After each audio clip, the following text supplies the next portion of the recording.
יברכך אדוני וישמרך.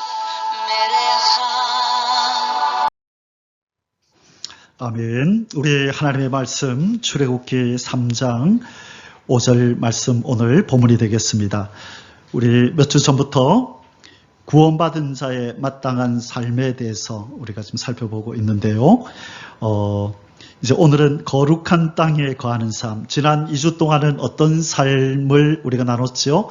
행악자의 무리에서 나오는 삶이 구원받은 자의 마땅한 삶이다라고 우리가 말씀을 나눴습니다. 그리고 오늘은 이제 구원받은 자의 마땅한 삶은 거룩한 땅에 거하는 삶. 항상 거룩한 땅에 거해야 된다는 거예요. 행악자의 삶에서 나와서 거룩한 땅은 무슨 땅이냐면 하나님이 임재하는 땅을 거룩한 땅이라 그래요. 성령 하나님이 거하시는 곳, 거하시는 시간, 거하시는 바로 그곳이 거룩한 땅입니다. 거룩한 분이 거하시고 거룩한 분이 역사하시는 그곳이 거룩한 땅이에요. 바로 이곳이 하나님 앞에 예배하는 이곳이 거룩한 땅이고 여러분이 기도하는 그곳이 거룩한 땅이 되고 찬양하는 그곳이 거룩한 땅이 되는 거고 여러분이 전도하는 그곳에 하나님의 영이 함께 하실 때 그것이 거룩한 땅이 되는 거예요. 그리고 여러분이 하나님을 묵상하고 사랑한다고 고백할 때 그 자리가 거룩한 땅이 되는 거예요. 왜? 하나님이 거기 임하시거든요. 그래서 구원받은 자의 마땅한 삶은 항상 하나님이 계심직한 하나님이 거하심직한 그곳에 우리가 늘 있어야 되고 그런 시간들을 가져야 된다는 거예요. 그것이 거룩한 땅에 거하는 삶입니다. 오늘은 이 내용을 우리가 좀 살펴보면서 하나님의 말씀을 듣도록 하겠습니다. 오늘 본문은 출애굽기 3장 5절입니다. 지난주보다 글을 좀 크게 했는데 좀 잘 보이십니까? 우리 같이 한번 읽겠습니다. 하나님이 이르시되 이리로 가까이 오지 말라. 내가 선 곳은 거룩한 땅이니 내 발에서 신을 벗으라. 아멘. 이리로 가까이 오지 말라. 이리로가 어디예요? 거룩한 땅으로 그냥 오지 마. 너는 지금 더러운 신발을 신고 있어. 세상을 밟고 다녔던 세상에 더러운 것들이 역사했던 곳에 네가 밟았던 그 신을 네가 신고 있는데 그 신을 신은 채로 내 앞에 오지 마라. 나는 너와 함께 거할 수 없다. 네가 거룩한 곳에 설 수 있는 자격을 갖춰야 나의 땅으로 너를 초대할 거다. 그렇게 말씀하는 거예요. 그래서 신발을 벗고 하나님 앞에 초대받아서 모세가 갔죠. 우리가 살폈던 공부했던 출애굽기 3장 말씀입니다. 우리 하나님이 우리를 신발을 벗겨주신 줄 믿습니다. 예수 그리스도의 보혈로 세상을 밟고 살았던 우리의 삶을 더러운 신발들, 우리의 이력들을 다 씻어버리고 우리를 예수 그리스도를 통하여 내 아들의 손을 잡고 내게로 오라. 이제 너는 거룩한 땅에 설 수 있는 자격이 주어졌다라고 우리에게 말씀하신 줄 믿습니다. 그러므로 매일매일 순간순간 나갈 때마다 우리는 거룩한 땅에 나아가지 못하도록 우리의 몸에 걸치고 있는 더러운 옷, 더러운 신발이 있지 않는지를 늘 살펴야 하는 것입니다. 그래서 오늘은 하나님께서 우리 보고 너희들은 항상 거룩한 땅에 거하니 너희들이 걸치고 있는 옷은 거룩한 깨끗한 세마포 옷이니 너희들의 발걸음은 항상 내가 거하는 거룩한 땅들을 밟고 있는 거니? 라고 우리에게 점검하기를 원하시는 줄 믿습니다. 아멘. 여러분, 거룩한 땅이란 바로 하나님이 임재하시는 곳. 임재가 무엇이죠? 하나님이 거하시는 곳. 그리고 하나님의 하늘의 역사가 나타나는 곳. 은혜가 임하는 곳이라는 거예요. 하나님의 역사가 하나님께서 함께 하셔서 기쁨을 주시고 평강을 주시고 구원의 감격을 주시는 그 자리, 회개의 영을 부으시는 그 자리가 바로 거룩한 땅입니다. 성령의 역사가 운행하는 곳, 찬송하는 자리. 진심으로 우리가 우리의 삶을 회개하면서 거룩하게 되기를 원합니다라고 갈망할 때 성령의 역사가 그 가운데 임합니다. 믿음을 달라고 기도하는 자리에 성령이 임하시는 줄 믿습니다. 큰 믿음 주십시오. 하나님 기쁘시게 해드리며 살고 싶습니다라고 하나님이 기뻐하는 소망을 갖는 그 순간에 성령 하나님이 역사하시는 줄 믿습니다. 그래서 우리의 시간들, 우리의 생각들, 우리의 말들, 우리의 발걸음이 딛는 모든 장소들이 바로 거룩한 땅, 거룩한 시간, 거룩한 일들이 되어야 될 줄 믿습니다. 그것이 거룩한 백성으로 우리를 부르신 하나님 아버지의 우리를 향한 소원입니다. 네 발에 신을 벗으라. 항상 거룩한 곳을 나와 함께 밟자. 내가 있음직한 그곳에 너도 있어라. 내가 있는 그곳에 너도 와서 있고 내가 가는 곳에 너도 같이 가고 너는 항상 거룩한 땅에 거하는 내 백성이 되거라라고 하나님께서 우리에게 말씀하시는 겁니다. 거룩한 땅에 거하는 삶을 살려면 이제 어떻게 해야 되느냐? 우리가 세 가지로 간단하게 살펴보겠습니다. 첫째로 더러운 신발을 벗어버려야 됩니다. 무엇을 벗어야 된다고요? 더러운 신발을 벗어버리는 거예요. 하나님이 거룩한 땅으로 초대하기 전에 뭐부터 하라 그랬어요? 신발을 벗어라. 더러움을 벗어버려라. 여러분 눈에 뵈지 아니하지만 우리 하나님이 우리를 바라볼 때 언제 마음이 흐뭇하고 기쁜 줄 아십니까? 그게 바로 회개할 때입니다. 회개할 때. 우리가 회개할 때 우리는 눈물 나고 가슴 아픈 시간이지만 우리 하나님 아버지가 볼 때는 기쁨의 시간이에요. 왜? 이 땅에 있는 인생들은 회개하지 않잖아요. 하나님 잘못했습니다라고 나의 이 죄 때문에 아들 예수님을 보내주셨지요. 아버지 죄송합니다라고 그렇게 아버지의 마음을 모르고 아버지의 은혜를 모르거든요. 세상 사람들은. 그런데 이 미물 같은 먼지 같은 우리 인생이 하나님의 은혜를 받아서 하나님 앞에 죄송하다고 용서해달라고 그리고 아버지 그 독생자를 보내주셔서 구원해 주셔서 고맙다고 그 마음을 알아드릴 때에 우리 하나님 아버지가 마음이 기쁜 거예요. 우리가 찬송하고 사랑을 고백할 때도 하나님이 기쁘시지만 하나님의 뜻대로 살지 못해서 죄송합니다, 황송합니다라고 그 아버지의 마음을 헤아려 드릴 때에 하나님이 우리를 기특해 하시는 줄 믿습니다. 기꺼이 즐거운 마음으로 우리의 발에서 신을 벗기시고 뛰어오셔서 우리를 안으시는 줄 믿습니다. 여러분 돌아온 탕자 갑자기 생각이 나네요. 우리 돌아온 탕자 아시죠? 돌아온 탕자는 뻣뻣하게 회개하지 않을 때 아버지가 용서하셨나요? 잘못했습니다. 아버지 나를 종으로 그냥 써주세요라고 할 때 아버지와 아름다운 만남이 이루어졌나요? 회개할 때. 회개하지 않고 끝까지 돌아오지 않았다면 그 아름다운 광경이 발생하지 않죠. 그런데 이 아들이 아무리 생각해도 아버지한테 잘못한 거예요. 아버지가 살아계실 때 유산 달라고 했으니 그 얼마나 불효자식입니까?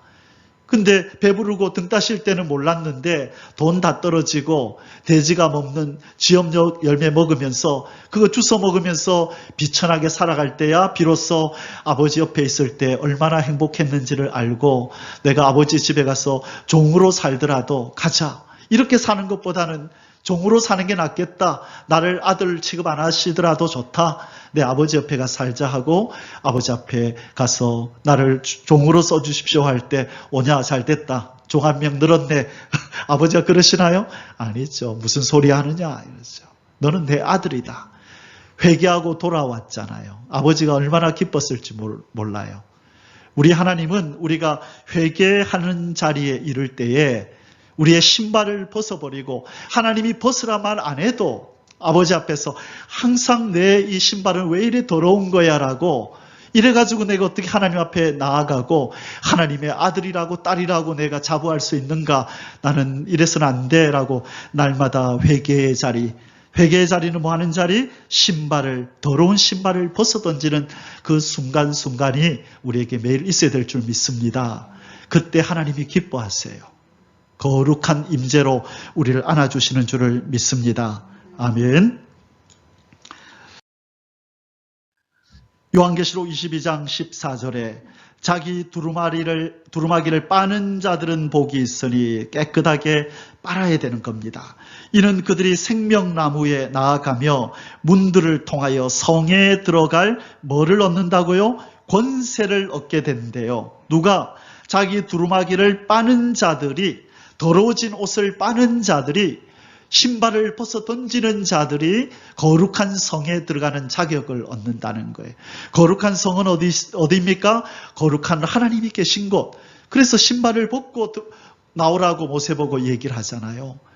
여러분, 오늘날은 회개를 강조하지 않는 시대입니다. 미국에서 회개하라고 외치다가 목사님이 총에 맞아 죽었어요. 실제로. 그래서 그때부터 그 교회는 방탄유리를 앞에 세우고 설교한다 그랬잖아요. 오늘날은 회개하라, 거룩하게 살라라는 말씀이 사라져가는 세대입니다. 예수님의 재림이 가깝다고 외치는 메시지가 사라지는 시대예요. 여러분, 우리가 그 메시지를 듣지 않으면, 예수 그리스도의 이름이 있는 메시지를 듣지 않으면 우리는 예수님으로부터 멀어지고, 재림의 주님을 기다리라는 메시지를 듣지 않으면 우리의 신앙 속에서 재림의 주님에 대한 생각이 없어져요. 여러분 믿습니까? 그래서 우리는 성경에서 하나님이 뭘 중요시 여기는가, 어떤 메시지를 전하라고 하는가에 대해서 우리는 민감해야 돼요. 이 마지막 때는 이 두 가지에 대해서 우리는 메시지를 듣고 우리는 묵상해야 돼요. 그게 뭐냐? 회개하라는 거예요. 왜요? 거룩한 신랑이 올 때가 임박했다는 거예요.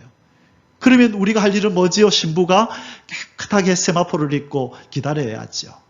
그리고 신랑이여 어서 오십시오라고 신랑을 기다리는 메시지가 있어야 되는 거고 우리가 외쳐야 되는 것입니다. 그게 때를 따라 양식을 나누어 주는 교회입니다. 회개를 외치지 않고 재림의 주님을 외치지 않는 것은 때를 따라 양식을 나눠주는 게 아니에요. 우리 에스더한테 맨날 우유나 타가지고 주면은 에스더가 좋아할까요? 아니요. 이제 좀 성장했기 때문에 우유를 주면 안 먹어요, 이제. 내가 어린애인 줄 알아요 하고 집어치우란다고요. 이제는 불고기를 줘야 되고 스파게티를 줘야 되고 이제는 영양가 있고 그 체격에 맞는 음식을 줘야 되는 거예요. 그게 때를 따라 양식을 나눠주는 부모요, 스승이요, 그죠? 지도자인 거예요. 오늘날은 어떤 시대입니까? 주님이 오실 날이 임박한 때라고요. 그러면 성도들을 재림의 주님의 신부로 만드는 일에 전력해야 되는 게 머리가 예수님이신 교회가 할 일이에요. 교회의 머리는 누구시죠? 예수 그리스도예요. 자기의 몸을 찾으러 오신다고요. 그 몸을 신부로 만들어서 혼인잔치를 위해서 이 땅에 오실 때가 임박했다고 말씀하시는데 우리 그럼 교회는 어떻게 해야 돼요? 신부를 만들어야죠. 그럼 신부가 되려면 어떻게 해야 돼요? 제일 먼저 뭘 벗어야 돼요? 더러운 신발을 벗게 만들어야 돼요. 그러기 위해서는 회개를 촉구해야 되는 거죠. 누가 그것을 미워하더라도 그 한 사람이라도 그 들어야 될 사람을 위해서 메시지를 전해야 되는 거예요. 성도들이 듣기 싫다고 부담스러워한다고 그 메시지를 전하지 않으면 그것은 싹군이 되는 거예요. 그건 사람의 종이지 하나님의 종이 아닌 거예요. 그래서 우리는 늘 회개하라, 회개하라. 우리 거룩한 예수님의 신부가 됩시다. 여러분, 회개하는 것은 부담이 아니에요. 예수님, 하나님을 기쁘시게 하는 거라고요. 그래서 제가 여러분에게 하나님을 기쁘시게 하는 기회를 늘 드리잖아요. 우리 하나님이 얼마나 기쁘신데요. 회개할 때. 그게 형식에 치우치면 안 되고 더 내가 예수님 닮아야 되는데 왜 내 삶은 이럴까? 예수님 긍휼히 여기소서. 그리고 내 죄를 용서하시고 또 뭘 주십시오? 세상을 이기고 죄를 이길 능력을 주십시오. 그리고 마지막에 뭐라고 해야 돼요? 회개의 자리는 이 세 가지가 있어야 됩니다. 죄를 용서해달라는 그 고백과 그리고 세상을 이기고 죄를 이길 수 있는 힘을 달라는 간구와 그리고 마지막에 무엇으로 끝내야 돼요? 이렇게 죄밖에 지을 수밖에 없는 죄의 나무 같은 나를 위해서 예수님 왜 어떻게 십자가에 못 박혀 죽으셨습니까? 내가 뭔데? 주님 감사합니다. 아버지 하나님 감사합니다. 나를 위해서 독생자 아들을 보내주셔서 감사합니다 하고 그 회개의 기도가 끝나야 되는 거예요. 그래서 회개는 우리에게 은혜를 주는 거예요. 하나님께 영광 돌리는 게 회개의 자리라고요. 우리의 허물과 죄를 토해내고 그것을 이길 수 있는 힘을 구하고 그리고 그 죄를 없애려고 독생자를 보내신 아버지의 사랑과 십자가를 져주신 예수님의 사랑과 그 구원의 은총을 내가 받아들이고 구원받을 수 있도록 역사해 주신 성령님의 은총을 노래하는 자리가 바로 회개의 자리인 줄 믿습니다. 그래서 우리가 매주 나와서 회개할 때마다 잘못했습니다 라고만 하지 마시고 이길 힘을 주십시오. 그리고 하나님 감사합니다. 죄의 나무 같은 사과나무는 사과만 열지요. 맺지요. 배나무는 배만 맺지요. 우리는요. 죄의 나무예요. 맨날 죄만 맺어요. 그런 나를 위해서 십자가를 져주신 주님 감사합니다. 영광 받으소서라고 그분이 행하신 놀라운 구원의 역사를 찬양해 드리는 시간이 바로 회개의 시간이라고요. 그리고 나면 우리의 영이 회복이 되고 하나님과 우리 사이의 관계가 회복이 되면서 양심의 가책이 없는 하나님의 사람으로 새로워지는 거예요. 요한계시록 19장 8절에 그에게 빛나고 깨끗한 세마포 옷을 입도록 허락하셨으니 이 세마포 옷은 성도들의 옳은 행실이로다. 자, 깨끗한 세마포가 신부가 입는 옷인데 그것은 뭐냐? 옳은 행실, 바른 행실, 거룩한 행실이 우리가 신부로서 갖춰야 될 옷이라는 거예요. 비싸게 옷 사 입지 않아도 괜찮아요. 하얀 것으로 옷 안 입어도 괜찮아요. 우리의 행실이 깨끗한 세마포이기 때문에 그래요. 회개함으로 정결하여진 우리의 행실이 바로 예수님이 보기를 원하시는 신부의 옷인 줄 믿습니다. 아멘. 그래서 우리는 거룩한 땅에 거하기 위하여 우리는 회개의 자리로 먼저 나가야 될 줄 믿습니다.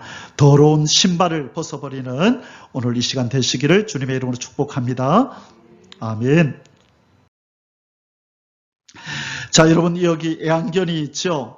이 애완견을 기르는 사람은 참 개를 사랑해요. 저도 하루에 꼭 한두 번은 우리 집에 개를 데리고 산책을 하는데 오늘 아침에도 산책시키고 왔어요.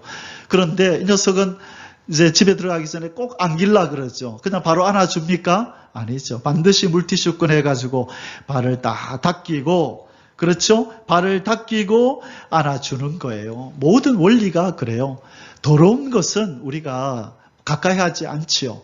바로 하나님은 거룩한 하나님이기 때문에 더러움이 묻어있는 더러운 신발을 신고 있고 더러운 옷을 입고 있는 그 인생과는 가까이 할 수가 없어요. 하나님의 임재가 안 느껴져요.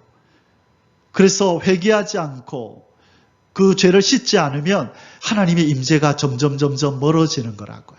그래서 우리는 회개하는 것을, 더러운 신발을 벗어버리는 것을 순간순간 매일매일 한꺼번에 모아서 하는 게 아니라 그 순간, 이거는 잘못했다. 내가 입에 거짓을 담았구나. 하나님 죄송합니다. 또 거짓말을 했네요. 하나님 내가 나쁜 생각했습니다. 죄송합니다. 그 순간순간 빨리빨리 닦아내야 돼요. 음식을 저기 떨어뜨리면 나중에 닦지 그러면 나중에 힘들어요. 그죠? 뭘 먹다가 국물을 떨어뜨리면 빨리 물티슈나 해서 하면 금방 닦이지만 나중에 하자고 놔둬버리면 어떻게 돼요? 말라버려가지고 한 번 하면 될 걸 몇 번을 해야 되는 수고가 따르는 거예요. 그래서 회개는 항상 하나님 앞에서 순간순간 내가 잘못했다고 느껴질 때 주님 죄송합니다. 또 이런 나쁜 생각했네요. 그때 순간순간. 그래서 우리 학생들은 맨날 수련회 가면 1년 모아가지고 회개를 하고 그거는 그 전도사님이 잘못 가르치는 거예요. 회개한 걸 갖다 또 다시 기억해서 다시 적으래. 그렇게 하는 건 잘못하는 거예요. 회개한 것은 잊어버려야 돼. 하나님 잊어버리는데 우리는 또 올려요. 막 생각해내래요. 그래가 불 속에 넣어가 태우고. 근데 그거는 잘못 가르치는 거예요. 회개하고 지나간 것은 우리가 기억하면 안 되는 줄 믿습니다. 하나님도 기억 안 하시는데 내가 막 억지로 기억해내려고 그러면 안 돼요. 그래서 양심의 가책이 없는 자가 최고의 행복자입니다.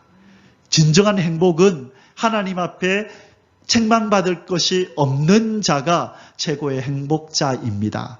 요한 1서에 보면 우리를 향하여, 하나님을 향하여 양심의 가책을 느낄 것이 없으면 그때 하나님이 주시는 복이 뭐냐면 무엇이든지 원하는 대로 구하면 기도의 응답이 있다라고 요한일서에서 말씀하셨어요. 그래서 여러분, 우리 그리스도인의 최고의 행복은 하나님 앞에 나아갈 때 회개할 것이 없는 삶의 상태가 돼 있는 것, 그때가 우리 성도들이 제일 행복할 때고 제일 힘이 있을 때예요. 여러분 꼭 기억하시기 바랍니다. 우리의 힘은 거룩이에요. 우리의 힘은 성결이고 우리의 힘은 거룩인 줄 믿습니다. 그래야 아버지와 우리는 담이 없어지고 아버지의 도움이 우리와 늘 함께하고 어떤 어려움이 있어도 아버지 앞에 기도하면 즉각 응답이 있을 거라고 하나님이 약속하셨거든요. 그래서 여러분, 이 거룩과 성결을 지키기 위해서 우리는 다른 것을 희생하고 손해보는 한이 있더라도 그것을 지키고 간직해야 될 줄 믿습니다. 바로 예수님은 우리에게 그런 삶을 요구하십니다. 두 번째로, 거룩한 땅에 거하는 삶을 살려면 거룩하게 하시는 하나님의 역사 속으로 들어가야 합니다. 그것이 무슨 자리라고요? 성화의 자리입니다. 자, 하나님은 모세를 사용하기를 원하셨어요. 모세를 새롭게 하고 자기 백성을 거룩하게 새롭게 만드는 역사가 무슨 역사였냐? 그게 출애굽의 역사예요. 그래서 모세 보고 그 길로 들어오라 그러잖아요. 제일 먼저 뭐부터 벗고 신발부터 벗고 그러고 나서 가만히 있으면 안 돼요. 모세는. 예, 하나님 신발 벗었습니다 하고 하나님의 그 인도 부르심에 응답하지 않고 그냥 또 양치로 가면 안 돼요. 신발을 벗었으면 하나님 앞으로 나아가서 예, 하나님 제가 왔습니다. 뭘 원하십니까? 하나님의 역사 속으로 들어가야 되는 거예요. 나를 맡겨야 되는 거예요. 그래서 제가 말씀드린 게 뭐냐? 우리가 세상에서 죄를 짓지 않고 산다는 것으로 끝내면 안 된다고요. 적극적으로 하나님 내가 어떻게 살까요? 하라는 것을 해야만 그게 거룩이라는 거예요. 오늘날 사람들이 반만 알고 있는 게 뭐냐? 구별됨, 거룩함이라는 것을 하지 말라는 걸 안 하면 그게 거룩이라고 생각하는 거예요. 그게 아니라고요. 하나님은 뭐라 그래요?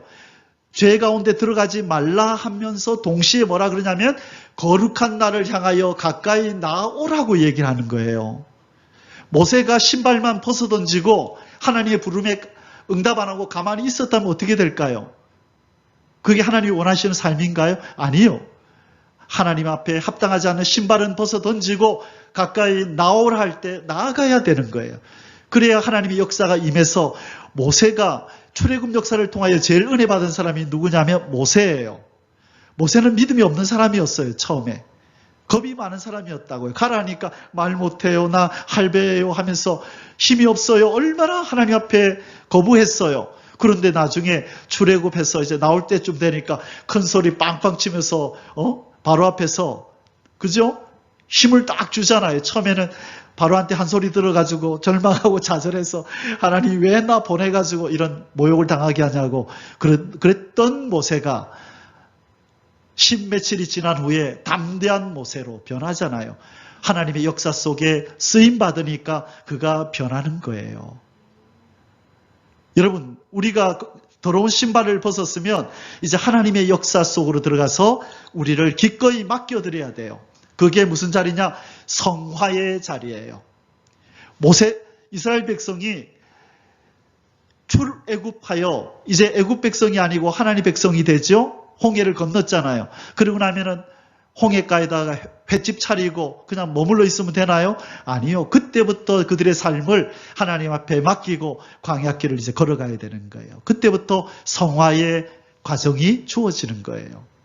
이스라엘 백성들은 착각하면 안 되는 거예요. 고난이 오는 것이 당연한 것이고 어려움이 오는 것이 당연한 거예요. 왜? 그 자리는 무슨 자리이기 때문에 성화, 점점 거룩해져 가는 자리는 풀무불이 있어요. 불순물을 태우는 불이 있다고요.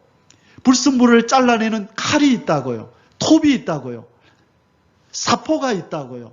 우리가 끊어져 나가고 그죠? 쓸려져 나가고 잘려져 나가고 태워져 나가는 아픔이 있는 것이 성화의 자리예요.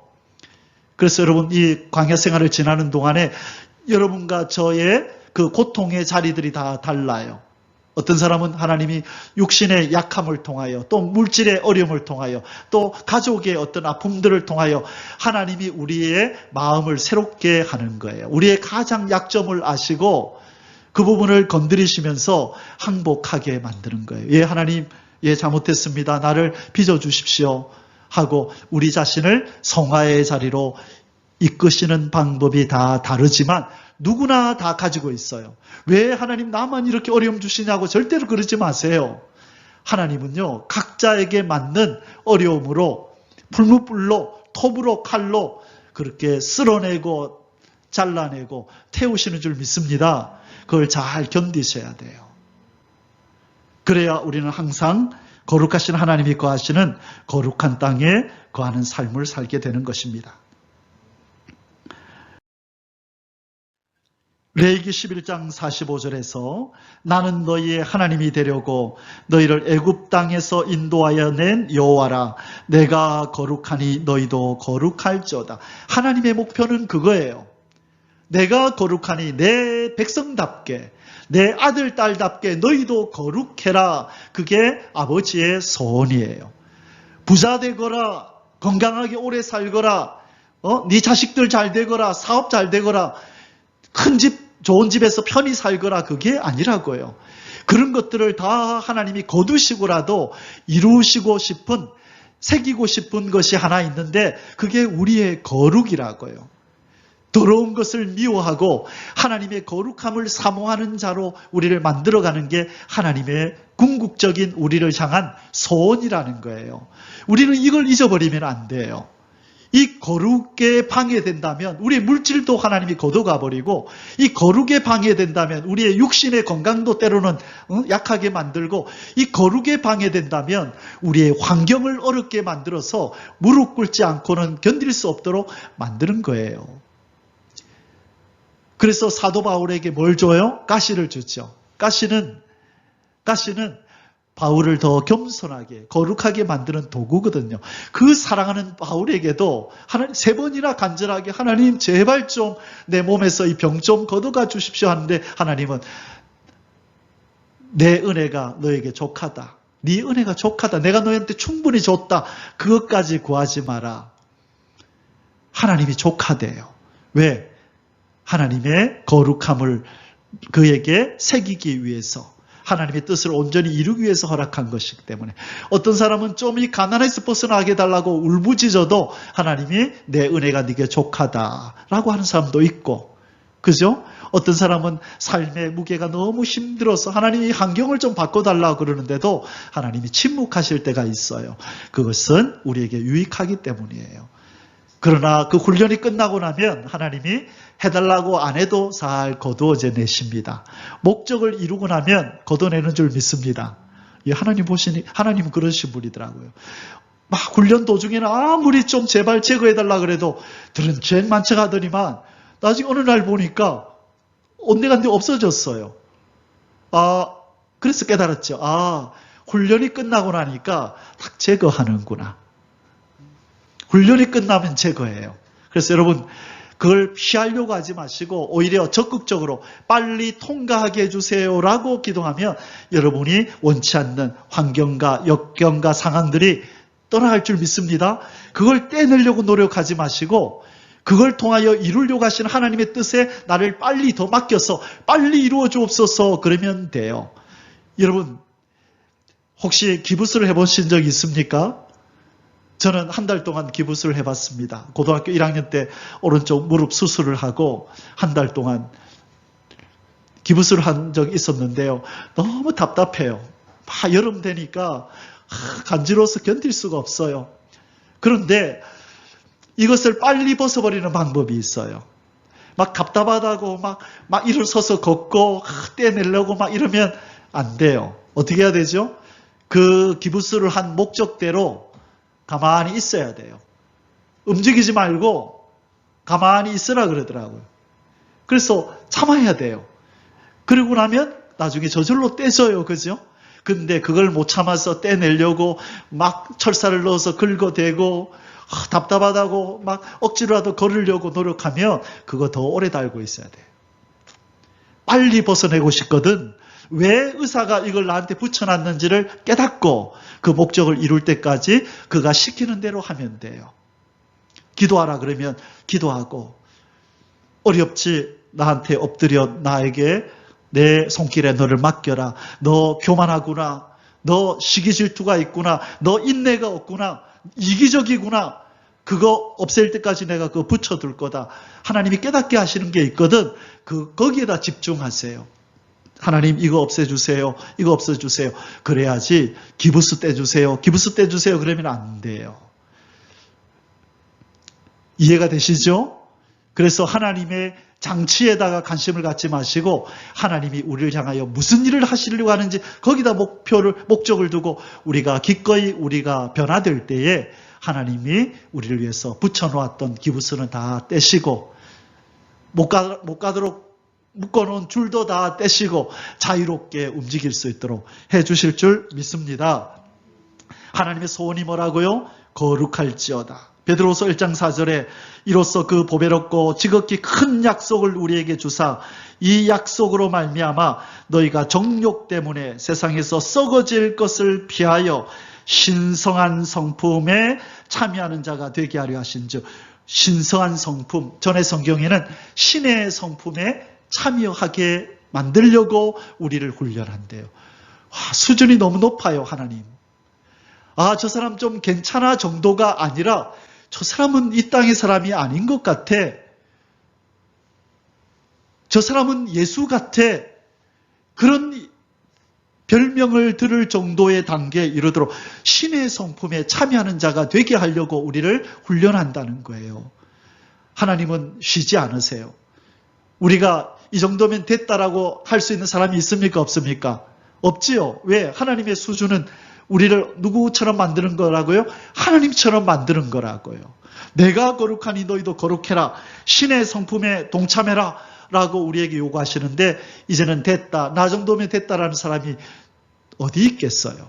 선질로 생각하면 어찌 된다? 넘어진다는 거예요. 우리는 항상 나는 부족합니다. 부족합니다. 나를 가꾸어 주십시오라고 하나님의 역사 속에, 거룩하게 하시는 하나님의 역사 속에 우리를 기꺼이 내드려야 될 줄 믿습니다. 갈라디아서 4장 19절에 나의 자녀들아 너희 속에 그리스도의 형상을 이루기까지 다시 너희를 위하여 해산하는 수고를 하노니, 어느 수준? 예수 그리스도의 형상을 이루는 수준까지 우리를 만드시겠대요. 얼마나 높나요? 그 수준이. 그러니 우리는 겸손하게 하나님 부족합니다. 나를 다듬어 주십시오라고 하루하루 인내하면서 조바심 갖지 마시고요. 하루하루 성령의 인도 속에 맡기셔야 됩니다. 기꺼이 나를 다듬어 달라고 기도하면서 나아가실 때 우리는 거룩한 땅에 거룩하신 하나님과 함께 거하며 살 줄 믿습니다. 아멘. 세 번째 마지막으로 은혜의 자리를 지키라. 더러운 신발을 벗고 거룩한 하나님의 역사에 나를 맡기고, 그리고 중요한 게 뭐냐면요, 은혜의 자리를 지켜야 합니다. 그래야 그 자리에서 뭐가 부어져요? 성령의 능력이 내려와서 채워지는 것입니다. 여러분 핸드폰 쓰시잖아요. 핸드폰 옆에는 반드시 뭐가 하나 있어야 돼요. 뭐가 있어야 되는 줄 아세요? 충전기가 있어야 됩니다. 핸드폰 옆에 충전기가 없으면 그 핸드폰 얼마 못 써요. 하루 정도 쓰고 나면 무용지물이 되죠. 그래서 집에도 충전기가 있고 밖에 나갈 때도 보조 배터리가 있든지 아니면 언제든지 충전할 수 있는, 그죠? 그런 도구가 있든지 아니면 어디 주변에 마트라도 가서 카페라도 가서 충전 좀 해달라고 할 수 있는 그런 것들이 항상 옆에 있어야만 이 핸드폰은 핸드폰답게 쓰임받는 거예요. 우리는 하나님의 거룩한 백성으로서 항상 하나님을 섬기고 거룩한 땅에 거하기 위해서는 그 능력을 공급받아야 된다고요. 우리가 소원한다고 되는 게 아니에요. 핸드폰이 나는 이틀 사용할 거야, 나는 3일 동안 쓸 거야 라고 얘가 아무리 결단하고 각오해도 안 돼요. 3일 못 써요. 뭐가 있어야 되죠? 충전을 해줘야만 걔는 3일이 가고 한 달이 가는 거예요. 우리도 마찬가지예요. 항상 충전기가 우리 삶 속에 연결돼 있어야만 돼요. 그게 뭐라고요? 무슨 자리? 은혜의 자리라는 거예요. 성령의 능력이 은혜로 우리에게 부어지는 그 자리가 여러분의 삶 속에 늘 있어야 되는 거예요. 그래서 갈라디아서 5장 16절에 이렇게 말씀하시는 겁니다. 내가 이르노니 너희는 성령을 따라 행하라.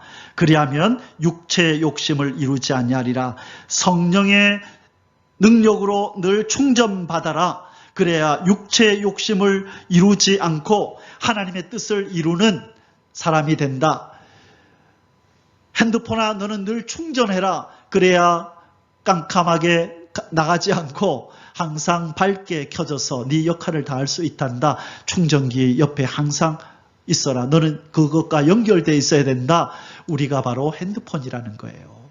우리의 역할을 잘 하려면 바로 충전기에 연결되어 있듯이 이 TV가 이 모든 기기들이 전기와 연결되어 있어야 제 역할을 하듯이 우리는 성령의 은혜의 자리에 항상 있어야만 성령께서 주시는 은혜를 공급받을 수가 있는 줄 믿습니다. 아멘. 자, 우리 세상 사람들의 말에 이런 말이 있죠. 변함없는 육신적 삶의 원칙 중에 가랑비에 뭐 젖는 줄 모른다? 옷 젖는 줄 모른다. 가랑비 이거 무시하면 안 됩니다. 우리 한 번씩 가랑비 무시하거든요. 차에 뭐 가지러 가야 되는데 비가 그냥 가랑비가 와요. 아이 뭐 이 정도야 하고 갔다가 왔는데 아차 뭐 또 안 가져왔네. 우산 안 쓰고 가면요 머리 망가져요. 옷이 젖어요. 이슬비, 가랑비. 이 가랑비는 가루비라는 뜻이에요. 가루처럼 그냥 뭐 있는 듯 없는 듯 내리는 그 비에도 옷이 젖는데요. 그리고 영어를 배우는 사람들에게 이들이 꼭 해야 되는 말이 뭐냐? 영어에 많이 노출되어라. 영어를 말하는 사람들하고 늘 어울려 있어라. 그럼 너도 모르게 영어를 말하게 되고 영어가 는단다. 그래서 외국에 언어 연수를 가는 거예요. 외국말만 하는 사람들 속으로 들어가는 거예요. 그래야 영어의 비를 맞거든요. 그럼 자기도 모르게 많이 들으니까 이제 그 말을 하게 되고 많이 하다 보니까 습관이 되고 실력이 되는 거예요. 금묵자학이라는 말이 있죠. 묵을 가까이 하는 사람은 그런 자는 어떻게 된다? 어두워진대요. 여러분 붓글씨 쓴다고 아무리 조심스럽게 갈아가지고 써보세요. 몇 시간 지나고 나면 어딘가는 묻어 있어요. 여러분 김치찌개 아무리 조심스럽게 먹어보세요. 앞치마 안 걸치고 먹으면 어딘가는 튀어 있어요. 그럼 그것을 반복해 보세요. 온 와이셔츠가 다 벌겋게 되겠죠? 마찬가지로 무슨 얘기를 하려고 하는지 아시겠죠?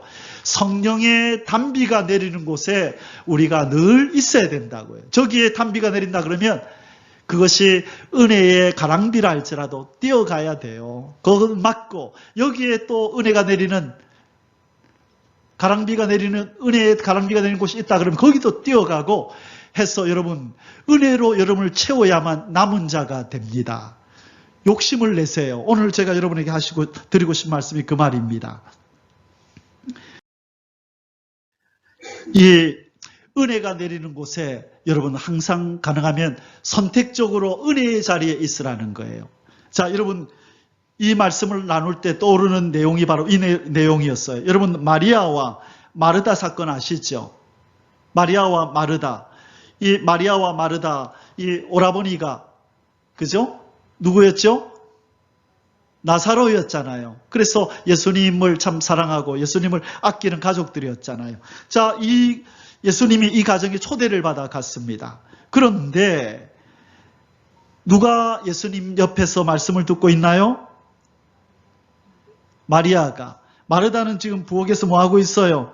음식 만든다고 지금 정신이 없어요. 좀 대충 하지. 예수님 뭐 많이 드시는 분 아닌데, 간단하게 준비해서, 드리고 말씀을 들어야 되는데, 거하게 항상 차리려고 예수님이 지금 말씀하고 있는데 막 일하고 있는 거예요. 그러면서 예수님 그거 좀 마리아 좀 보내주세요. 좀 일 좀 같이 하게.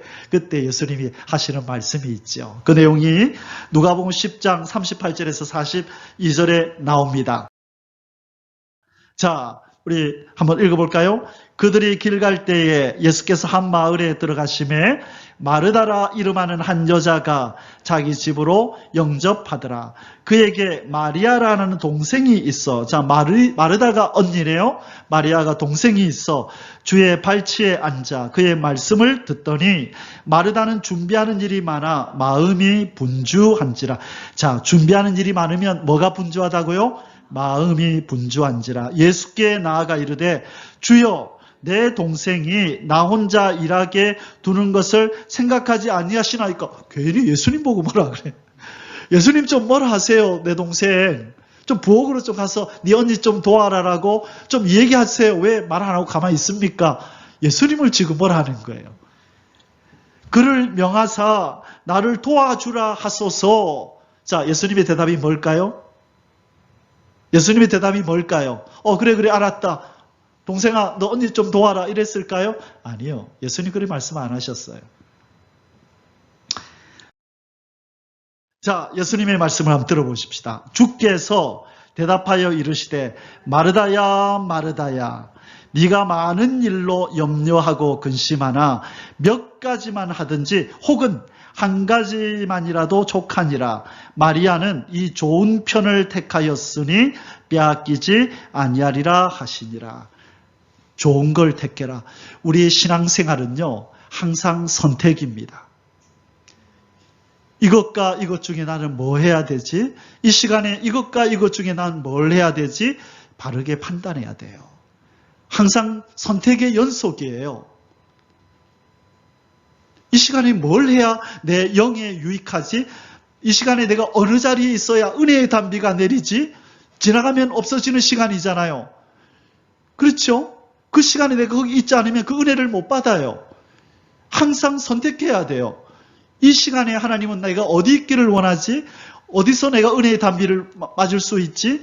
우리의 삶의 목적은 예수 그리스도의 신부가 되고 우리의 삶의 목적은 주님이 세우시는 나라의 백성이 되는 것이 우리의 삶의 목적이라면 우리의 모든 삶의 결단은 거기에다 맞춰져야 되는 거예요. 고3 학생은 이 시간에 공부를 할까? 놀러 나갈까? 친구가 축구하자는데 축구하러 갈까? 여러분 이 고3 학생은 뭘 택해야 돼요? 뭘 택해야 되죠? 공부입니까? 놀러 나가야 됩니까? 공부를 택해야 돼요. 고3이라는 신분일 동안에는 그래야 돼요. 운동을 잠시 하는 거는 괜찮아요. 그런데 오락실 가자. 그래서 그래 가자. 아니요. 그렇게 하면 안 돼요. 이 고3 학생은 어디가 목표지요? 시험 잘 쳐서 대학을 들어가는 게 목표라고요. 그러면 모든 삶의 선택의 순간에 내가 이 일을 하는 게 내 고3 수험 기간 동안에 나에게 유익이 되는가. 사람을 만나러 가는데 이 친구 만나서 오락실 가자고 부를 때 가면 안 돼요. 그런데 뭐라 그러냐면 자 우리 대학 간 선배가 어떻게 공부를 하면은 좋은 성적을 거둘 수 있는지를 알려준대. 가자 그러면 가야 돼 안 가야 돼요? 거기는 가야 돼요. 왜? 나의 신분에 유익이 되는 만남이요 시간이잖아요. 그럼 그걸 택해야죠. 항상 어디다 맞춘다고요? 내가 누구며 내가 무슨 일을 하고 있으며 나는 지금 어디를 향해 가고 있는지를 먼저 정확하게 알 때에 무엇이 중한디가 답이 나오는 거예요. 바르게 선택을 해야 돼요. 때가 얼마 안 남았어요. 우리는 여러분 기억하십시오. 여러분 제가 여러분에게 이런 말씀을 드리는 것은 여러분을 위해서예요. 여러분 하나님이 후보로 부르셨다고요. 이제 이 땅에 불의 심판이 오고 새하늘과 새 땅이 세워진다고요. 천년왕국이 이루어질 때 거기 데리고 들어갈 백성들을 지금 뽑고 계신다고요. 그분이 위에서 체크하고 계신다고요. 어떻게 판단하나 보자. 어떻게 교회를 생각하나 보자. 내가 주인으로 여기느냐? 나는 그냥 교회에 왔다 갔다 하는 방관자인가? 마음까지도 살피고 어떻게 선택하는지 하나님이 다 점검합니다. 그리고 너는 합당하다 하는 사람은 하나님 뽑아서 데리고 들어갈 거고 하나님의 이 체크에 이 검열에 속하지 못하는 사람들은 거기에 못 들어가는 거예요. 여러분을 위해서 하는 말씀입니다. 그 날이 없다면, 심판이 없고 노아의 가족들을 불러 모으시는 일이 없다면 그냥 여러분 그냥 교회 주일에 한 번씩 나오시고 그냥 그렇게 사셔도 돼요. 그래도 그렇게 가르치면 안 되겠지만, 그러나 왜 제가 여러분에게 이렇게 오랜 시간을 예배드리면서 이렇게 한 말 또 한 말 또 하냐면, 지금 하나님이 검열을 하신대요. 그 나라에 데리고 들어갈 백성을 지금 뽑고 계신대요. 철두철미하게 하나님 중심, 은혜 받기 위해서 은혜의 자리를 마다하지 않는, 주님의 교회를 내 몸처럼 여기는, 왜? 이 교회의 머리는 누구세요? 예수님이에요. 목사가 아니고. 그죠?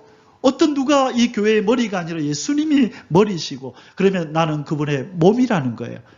그래, 나는 여기에 방관자가 되면 안 돼요. 교회는 내가 몸이고 내 교회다. 그렇죠?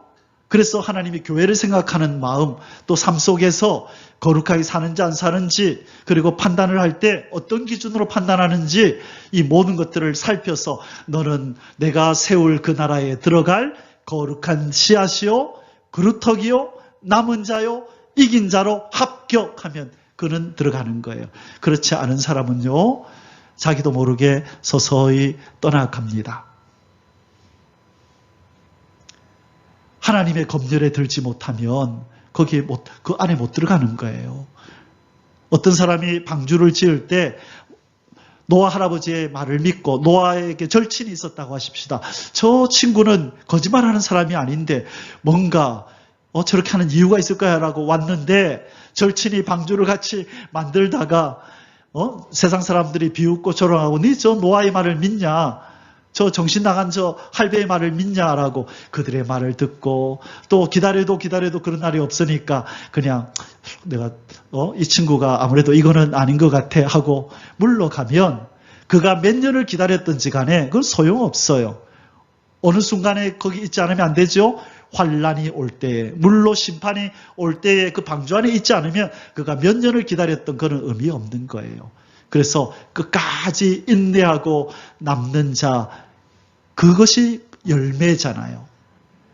비바람이 불고 그 비바람에 떨어지면 그것은 가치 있는 열매입니까? 아닙니까? 아니에요. 그가 나무에 몇 달을 달려 있었던 간에 비바람에 떨어져서 상해버리고 그래버리면 가치 없어요.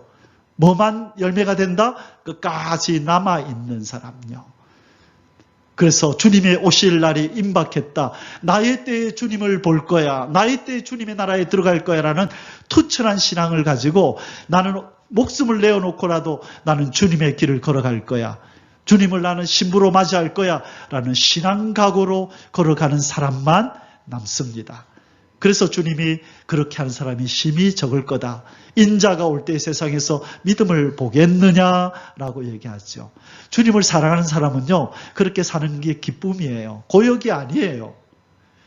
회개하라 하는 게 고역이 아니에요. 기쁨이라고요. 주님 기쁘시게 해드리는 거라. 2시간씩이나 찬송하고 예배하는 게요, 고역이 아니라 기쁨이 된다는 거예요. 그런 사람들한테는. 왜?